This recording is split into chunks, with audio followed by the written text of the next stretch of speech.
साहित्यकारों की जिंदगी में एक ऐसा वक्त भी जरूर आता है जब प्रशंसकों की तरफ से उन्हें ढेरों पत्र प्राप्त होते हैं और वो खुशी से झूम उठते हैं। यह एक ऐसा वक्त होता है जब लेखक अपनी सारी समस्याओं को भूल खुशी का अनुभव करता है।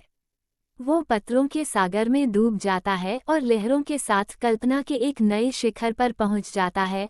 उस पल मैं भी कुछ हूँ, यह महत्व महसूस होता है। कुछ ऐसा ही अनुभव मैंने सावन महीने में किया जब मुझे मेरी रचनाओं की प्रशंसाओं से भरा पत्र प्राप्त हुआ। इस पत्र में दिल खोलकर मेरी कृतियों की तारीफें की गई थी। पत्र भेजने वाले खुद एक उत्तम कवि थे। उनकी कविताएं अक्सर पत्रिकाओं में छपती थीं। मैं उनका ये पत्र पढ़कर फूला नहीं समा रहा था।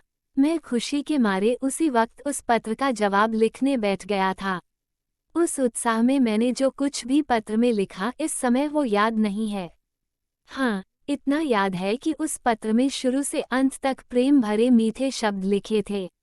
हालांकि मैं कभी कविता नहीं लिखता था, लेकिन फिर भी मैं शब्दों को जितना सुंदर बना सकता था, मैंने उतना संवार दिया था।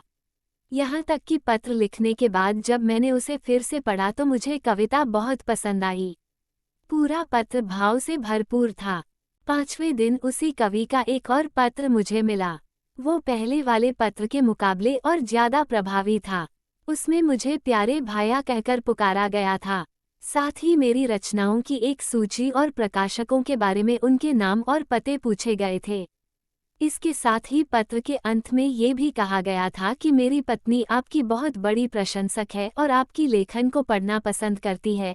साथ ही पत्र में ये भी लिखा गया था कि मेरी पत्नी पूछ रही थी कि आपकी शादी कहाँ हुई है, आपके बच्चे कितने हैं और आपकी कोई फोटो है तो प्लीज भेज दीजिए।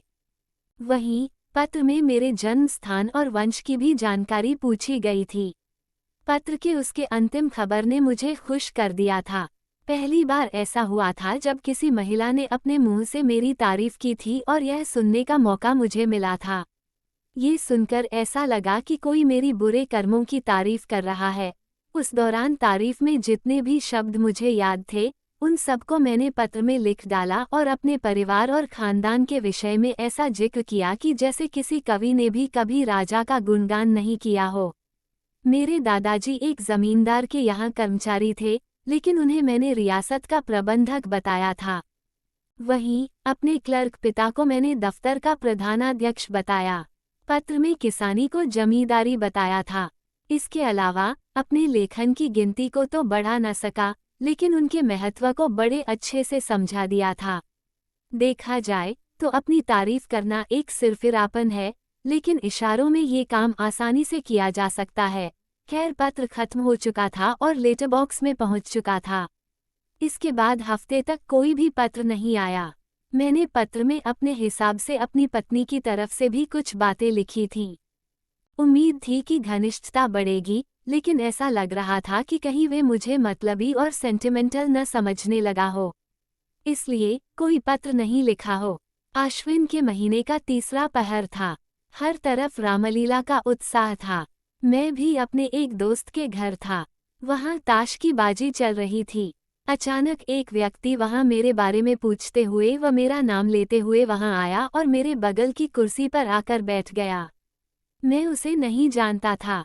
मैं सोच में था कि आखिर कौन है ये आदमी और यहाँ कैसे आया। मेरे दोस्त लोग भी उन महाशय को देखकर इशारेबाजी करने लगे थे। मैंने विनम्रता के साथ उस महाशय का नाम पूछा। जवाब मिला, मेरा नाम उमापति नारायण है। मैं जवाब सुनते ही खुश होकर उनके गले लग गया। यह कोई और नहीं बल्कि वही कवि महोदय थे जिन्होंने मुझे पत्र भेजा था। मैंने उनसे उनका हाल चाल पूछा, फिर पान और इलायची खिलाई और पूछा कि यहाँ कैसे आना हुआ। उन्होंने जवाब दिया, घर चलिए फिर विस्तार से बताऊंगा। मैं आपके यहाँ से होकर आया हूँ। वहाँ मुझे पता चला कि आप यहाँ हैं, तो मैं पूछता हुआ यहाँ आ गया। फिर मैं फौरन उनके साथ जाने के लिए तैयार हो गया। उनके कमरे से निकलते ही मेरे दोस्तों ने इशारे में मुझसे पूछा कि यह साहब कौन है। मैंने दोस्तों को बताया कि ये मेरे नए मित्र हैं। मित्र ने कहा कि थोड़ा सावधान रहिएगा, मुझे ये थोड़े उच्च के लग रहे हैं। मैंने कहा, आपका यह अनुमान गलत है। आप आदमी को हमेशा उसके कपड़ों से जज करते हैं, लेकिन इंसान वस्त्रों में नहीं, बल्कि दिल में होता है। मित्र, खैर ये रहस्य की बात है, बाकी आप जाने, मैं आपको बस सावधान कर रहा हूँ। मैंने मित्र की बात पर कोई जवाब न दिया और उमापति जी को लेकर अपने घर आ गया। मैंने उनके लिए बाजार से खाना मंगवाया। इस दौरान उन्होंने अपनी कई सारी कविताएं मुझे सुनाई। कविताएं सुनाते वक्त उनकी आवाज़ बहुत मनोहर और मीठी लग रही थी। हालांकि कविताएं तो मुझे समझ नहीं आईं, लेकिन मैंने उनकी कविताओं की तारीफ के पुल बांध दिए। मैं खुशी के मारे उनकी कविताओं की वाहवाही करने लगा। ऐसा लग रहा था जैसे मानो मुझसे बढ़कर कोई काव्य प्रेमी नहीं है। शाम के वक्त हम दोनों रामलीला देखने गए। वहां से लौटकर आने के बाद मैंने उन्हें खाना खिलाया। इसके बाद उन्होंने अपनी यात्रा के बारे में बताना शुरू किया।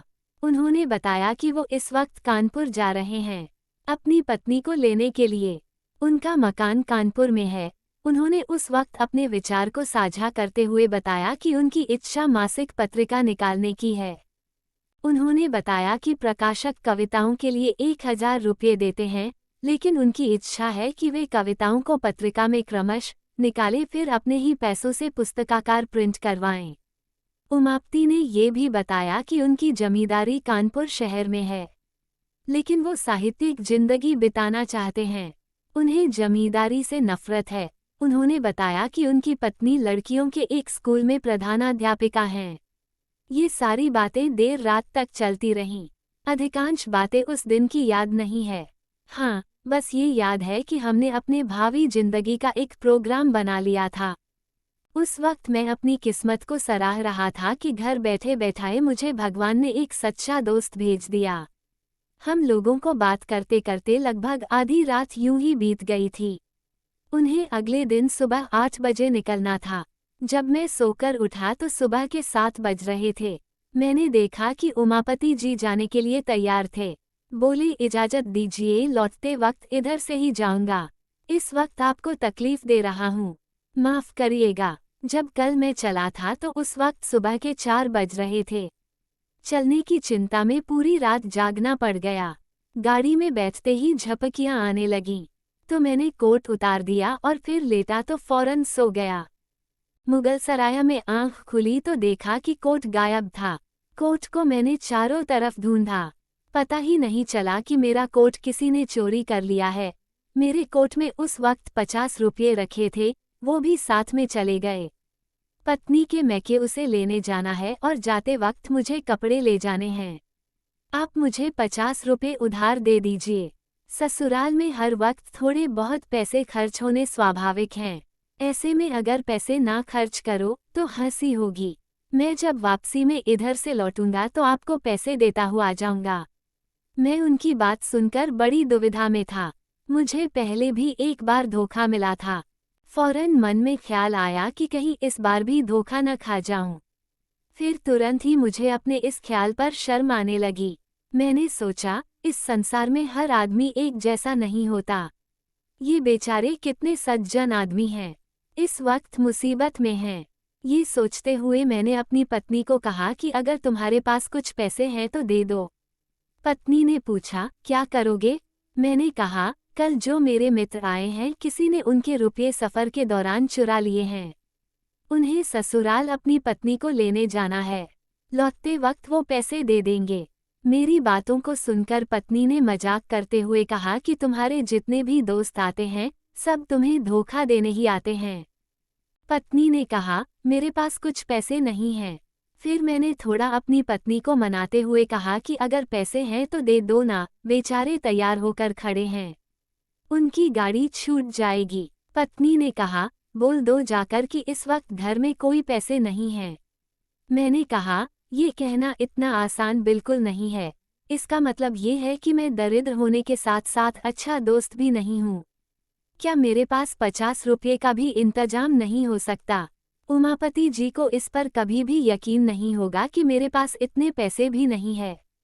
इससे तो यह सही है कि उनसे मैं सीधे सीधे कह दूं कि हमें आप पर बिल्कुल भी यकीन नहीं है।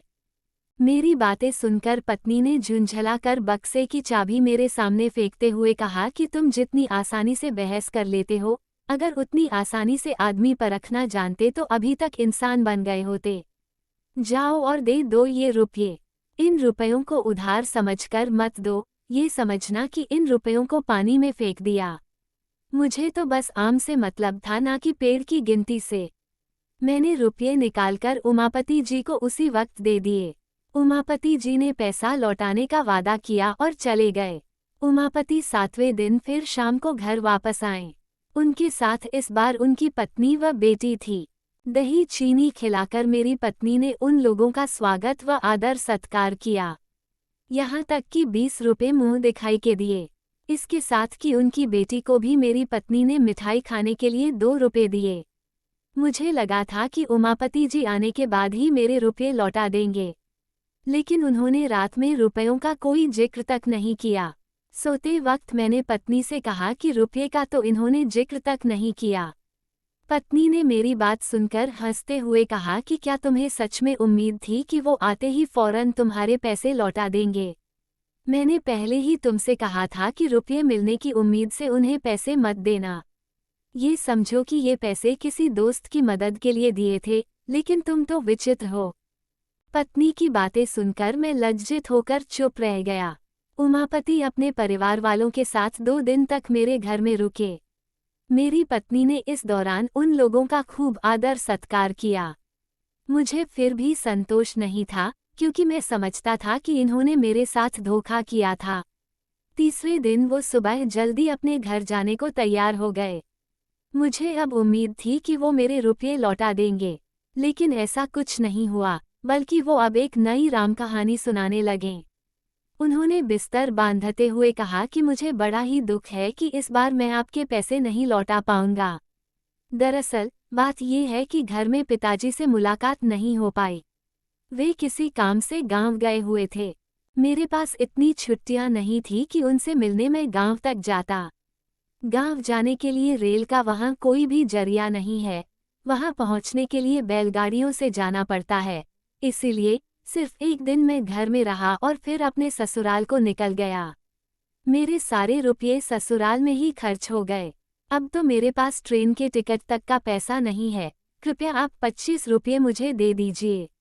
मैं वहां पहुंचते ही आपके रुपये भेज दूंगा। मन तो किया कि फौरन जवाब दे दूं, लेकिन ऐसा मैं कर नहीं पाया। मैंने पत्नी से पैसे मांगकर उमापति के हाथ पर रख दिए। इसके बाद वो चले गए। 1 हफ्ते के बाद फिर उमापति जी ने पत्र भेजा, जिसमें लिखा था कि वो काम के सिलसिले में बाहर जा रहे हैं, वापस लौटकर रुपये भेजेंगे। 15 दिनों के बाद मैंने एक पत्र लिखकर उनका हाल चाल पूछा, लेकिन मेरे पत्र का कोई जवाब नहीं आया। मैंने 15 दिनों के बाद फिर से पत्र लिखा और इस बार मैंने रुपयों के बारे में पूछा। इसका भी कोई जवाब नहीं आया। 1 महीने बाद मैंने फिर पत्र लिखा, लेकिन इस बार भी कोई जवाब न आया। मैं समझ गया था कि पत्नी ने जो भी कहा वो ही सच था। मैं निराश और चुप होकर बैठ गया। हालांकि मैंने अपने इन पत्रों के बारे में अपनी पत्नी को कुछ नहीं बताया। उमापति के इस व्यवहार पर मुझ पर गहरा असर पड़ा। फिर इसी महीने मेरे यंत्रालय में बिहार प्रांत से एक कंपोजिटर आया था। 15 रुपये मासिक पर मैंने उसे काम पर रख लिया था। वो पहले किसी अंग्रेजी स्कूल में पढ़ा करता था।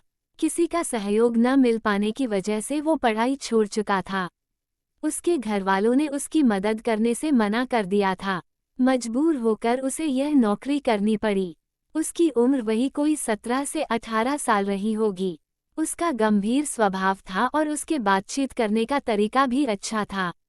यहाँ आने की तीसरे ही दिन उसे बुखार आ गया। कुछ दिनों के बाद भी जब बुखार नहीं गया तो उसे अपने घर की याद सताने लगी। उसने मुझसे कहा कि वह बीमार है, उसे कुछ रुपए मिल जाए तो वह घर चला जाएगा। फिर वह वहां पहुंचकर पैसों का इंतजाम करके मुझे भेज देगा। वो सच में बहुत बीमार था, लेकिन मैं पहले से ही पैसों के मामले में धोखा खाकर बैठा हुआ था। इसलिए मैंने उसे मना कर दिया। मेरी बातें सुनकर वो रोने लगा और मुझसे मदद की विनती करने लगा, लेकिन धोखे की चोट खाए बैठा मैं उसकी बातों को नज़रअंदाज कर गया। दुविधा भरी स्थिति में उसने फिर आकाश को देखा और वहां से चला गया। मुझे अंदर ही अंदर बुरा लगा, लेकिन जो मैंने निर्णय लिया था मैं उसी पर अड़ा रहा। मैंने मन में इस बात पर विचार करके संतोष कर लिया कि मैं कहाँ का ऐसा धनी हूँ जो पैसे बहाता रहूं। वो लड़का मेरे पास से आंखों में आंसू लेकर गया था। तब कार्यालय के एक क्लर्क जिनका नाम पृथ्वीनाथ था, उन्होंने उसकी मदद कर दी। उन्होंने उसकी पूरी कहानी सुनकर उसे 15 रुपये दे दिए थे। जब मुझे इसकी जानकारी हुई तो मानो मेरे मन से कोई बोझ उतर गया हो। चलो अब वो बेचारा अच्छे से घर तो पहुंच ही जाएगा, ये सोचकर ही मुझे मुफ्त में ही संतोष मिल गया। लेकिन कुछ अपने किए पर भी मुझे शर्म आई। मैं बड़े बड़े उपदेश दिया करता था, लेकिन आज अपनी ही जुबान से मुकर गया। 5वें दिन पैसे आ गए। मेरी आंखें खोल देने वाली यह यातना मुझे शायद ही कभी मिली थी। खैर, इस बारे में मैंने अपनी पत्नी को कुछ नहीं बताया था, वरना मेरा घर में मुश्किल हो जाता। पूर्वकथित वृतांत को लिखकर मैंने पत्रिका में भेजवा दिया। मेरा मकसद बस इतना था कि मैं लोगों को धोखेबाजी के इस कुपरिणाम का संदेश दूं। मुझे सपने में भी उम्मीद नहीं थी कि इसका मुझे कोई सीधा फल मिलेगा। फिर चौथे दिन 5 रुपये का मनी ऑर्डर मेरे पास पहुंचा। मैं उसे देखकर इतना खुश हुआ कि मेरी खुशी की कोई सीमा नहीं थी। मनी ऑर्डर भेजने वाला कोई और नहीं, बल्कि वही महोदय थे, उमापति। भेजे गए कूपन पर सिर्फ क्षमा शब्द लिखा था। मैंने वो पैसे ले जाकर अपनी पत्नी को दे दिए और वो कूपन दिखाया। पत्नी ने बड़े ही अन्य तरीके से मुझसे कहा कि इसे ले जाकर अपनी अलमारी में रख लो। तुम ऐसे लोभी किस्म के इंसान हो, मुझे नहीं मालूम था। कुछ पैसों के लिए इस तरह किसी के पीछे पड़ जाना अच्छी बात नहीं है। जब पढ़ा लिखा और विनयशील इंसान अपने वादे को पूरा न करे तो समझना चाहिए वो मजबूर है। विवश हुए इंसान को इस तरह बेइज्जत करना सही नहीं है। मैं इन पैसों को तब तक नहीं रखूंगी जब तक कि उमापति जी का कोई संदेश या पत्र नहीं आ जाता जिसमें उनके रुपए भेजने की देरी का कारण लिखा हो। हालांकि उस वक्त मैं ऐसी महान बातें सुनने के लिए बिल्कुल भी तैयार नहीं था। डूबे हुए रुपये मिल गए, मैं उसी खुशी से फूले नहीं समा रहा था।